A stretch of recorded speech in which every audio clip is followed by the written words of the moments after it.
వర్గాల సోదరులు కామారెడ్డి డిక్లరేషన్ చూసిన వాళ్ళు ఎదురు చూస్తూ ఉంటారు. కానీ ముఖ్యమంత్రి గారు ఏం చేస్తున్నారు సార్? ఇక్కడ లేచి ఓ 4 పేర్లు చదివి, అధ్యక్ష మీ ప్రభుత్వం మీద ప్రజలకు నమ్మకం లేదు. ఎందుకంటే రేవంత్ రెడ్డి గారు మీరే చెప్పినారు, సమగ్ర కుటుంబ సర్వే జరిగినప్పుడు తమరిచ్చిన ఉపన్యాసమే మొత్తం యూట్యూబ్లో ఉంది, అన్ని టీవీలలో ఉంది. ఏమన్నారు సార్ ఆ రోజు? ఆ ముఖ్యమంత్రి చెప్తాడు సరే, ఎవరు పడితే వాళ్ళు వచ్చి మీ ఇంటికి వచ్చి వివరాలు అడిగితే ఇచ్చేస్తారా, అవలగాలు దివానగాలు ఇచ్చేస్తారా అని మాట్లాడింది రేవంత్ రెడ్డి గారు, మేం కాదు. మీరు చెప్పిన మాటలనే ఎన్యూమరేటర్లకు చూపెట్టి చెప్పినారు, మేము ఇయ్యము మీకు వివరాలు, 57 రకాల వివరాలు అడుగుతున్నారు, ఎట్లిస్తాము మీరే అన్నారు ఆనాడు. ఎవరు పడితే వాళ్ళకి ఇచ్చేస్తామా వివరాలు అని మాట్లాడింది, అదే చూపెట్టి అడిగింది. అధ్యక్ష వాస్తవం ఏంటంటే అధ్యక్ష, సమగ్ర కుటుంబ సర్వే 2014లో జరిగింది. శాంతికుమారి గారు ఉన్నారు, రామకృష్ణారావు గారు ఉన్నారు, సందీప్ కుమార్ సుల్తానియా గారు ఉన్నారు. అప్పుడు ఇదే అధికారులు అధ్యక్ష, అప్పుడెవరు వేరే లేరు. సమగ్ర కుటుంబ survey, I'm saying this on record, I worked as a minister for 9.5 years. Yes, చేసింది మొత్తం ప్రభుత్వ అధికారులే, చేపించింది ప్రభుత్వమే. Yes, it is an official document. అందులో ఖచ్చితంగా మేము ఓపెన్ గా వెబ్సైట్ లోనే పెట్టినాం, అసెంబ్లీలో కాదు, చాటుమాటుకు కాదు, పారదర్శకంగా వెబ్సైట్ పెట్టాం. ఆ వెబ్సైట్ లోంచే పాయల్ శంకర్ గారు తీసుకున్నారు. ఏముంది అధ్యక్ష సమగ్ర, ఒక మాట, మీ చేతిలో కూడా అదే ఉంది. ఏముంది అధ్యక్ష అందులో డేటా?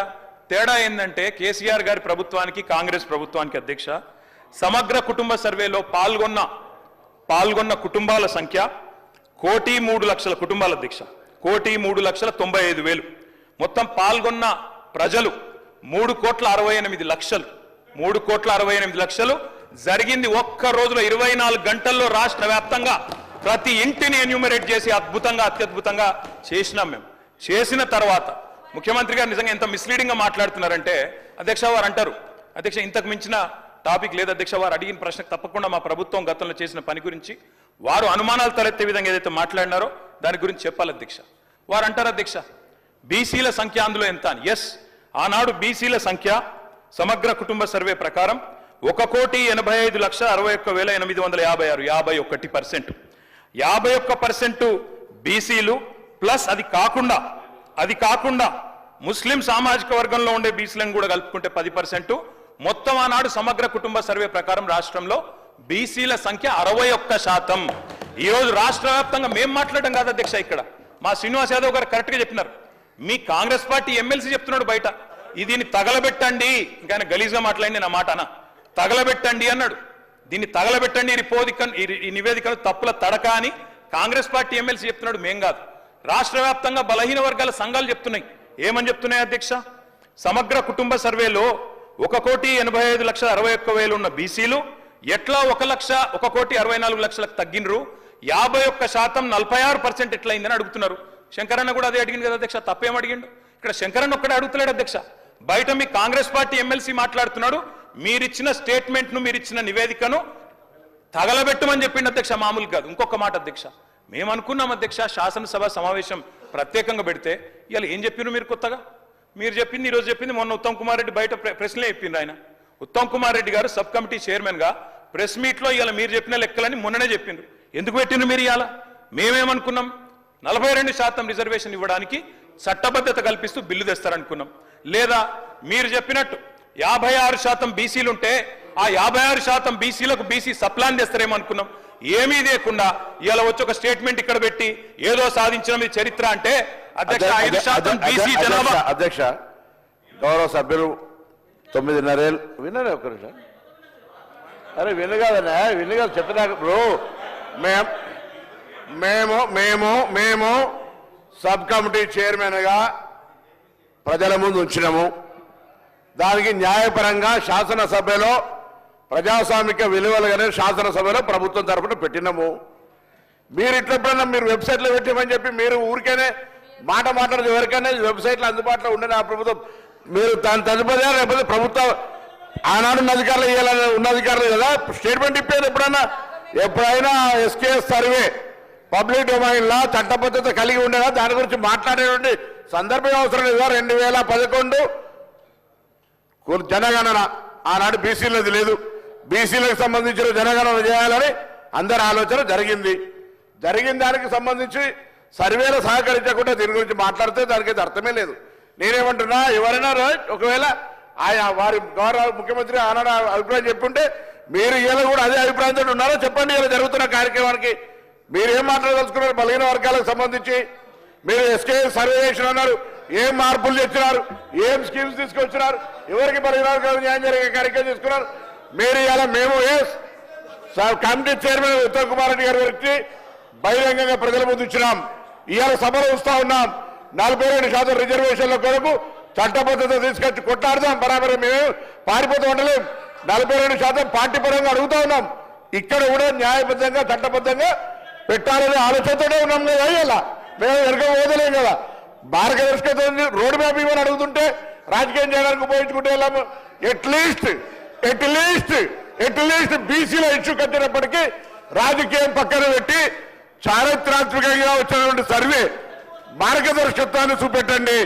బలహీన వర్గాలకు రోడ్ మ్యాప్ ఇచ్చే విధంగా రాజకీయ పార్టీలు వ్యవహారం చేయాలని ఆకాంక్షిస్తాం. అధ్యక్ష పాయల్ శంకర్ గారు.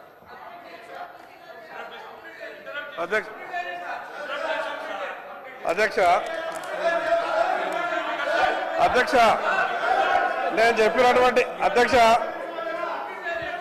అధ్యక్ష గౌరవ ముఖ్యమంత్రి గారు. అధ్యక్ష, ఇప్పుడు 9.5 సంవత్సరాలు మంత్రిగా చేసిన మా తాతలు నేతులు తాగిండ్రు కాబట్టి మీరు మా మూతులు నాకండి. ఇట్లాంటి అర్థం పర్థం లేని చర్చలతోని ప్రయోజనాలు లేదు అధ్యక్ష. ఇప్పుడు ఈ డాక్యుమెంట్ ఏదైతే ఉందో ఇది అఫీషియల్ వెబ్సైట్లో లేదు అధ్యక్ష. తెలంగాణకున్నది టీజీ ఆన్లైన్ వెబ్సైట్ అధ్యక్ష. ఇందులో ఎస్కేఎస్ రిపోర్ట్ లేదు. ఎస్కేఎస్కు ఎన్ఐసి ఐటీ పార్ట్నర్ అధ్యక్ష.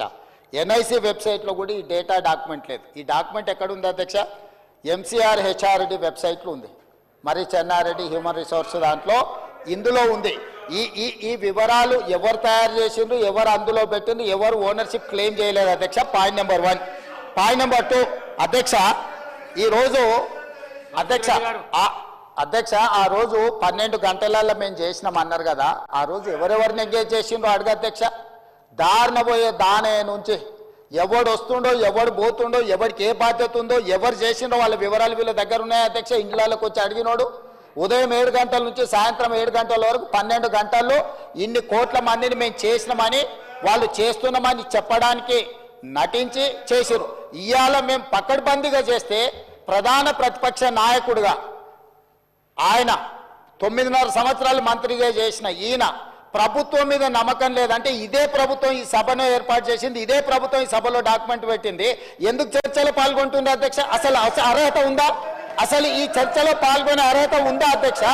ప్రభుత్వం మీద నమ్మకం లేదని ప్రధాన ప్రతిపక్ష నాయకుడు ప్రభుత్వం మీద ప్రజాస్వామ్యం మీద నమ్మకం లేదని సభలకు రాకపోను వచ్చిన ఆయన బర్తగించి మాట్లాడుతుంటే నేను ఒక్కటే మాట చెప్పదలుచుకున్నాను అధ్యక్ష. దయచేసి తమరికి విజ్ఞప్తి చేస్తున్నా, ఈ సర్వేలో పాల్గొన్న వాళ్ళను మీరు శిక్షించాలి. ఆ శిక్ష మొట్టమొదట ఈ సర్వేలో పాల్గొన్న వాళ్ళకు మీరు మైక్ ఇవ్వద్దు అధ్యక్ష. సర్వేలో పాల్గొంటేనే మైక్ ఇవ్వండి దయచేసి. ఎవరైతే ఈ సర్వేలో పాల్గొనలేదో, ఈ సభలో మాట్లాడే అర్హత లేదు, వాళ్ళకు దయచేసి తమరు మైక్ ఇవ్వద్దని అందరి సభ్యుల తరఫున నేను మీకు విజ్ఞప్తి చేస్తున్నా అధ్యక్ష.